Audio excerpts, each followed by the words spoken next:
My dad is fun. My dad is kind. My dad is interesting. My dad is fine. Some call him strange. Some call him weird. Some call him odd. But he's not to be feared. Just because he's different doesn't make it right. The pointing stare is not a fright. Everyone has arms, but my dad does not.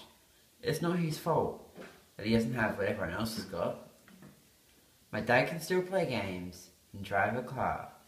He can fly a glider and kick a soccer ball far. He thinks he's funny. He cares for me. Why can't people see that and let him be?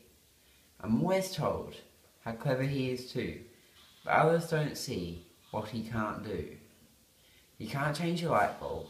He can't empty the gutters. He can't dress himself, but none of that matters. I help him out whenever I can. He's my dad, and I love him.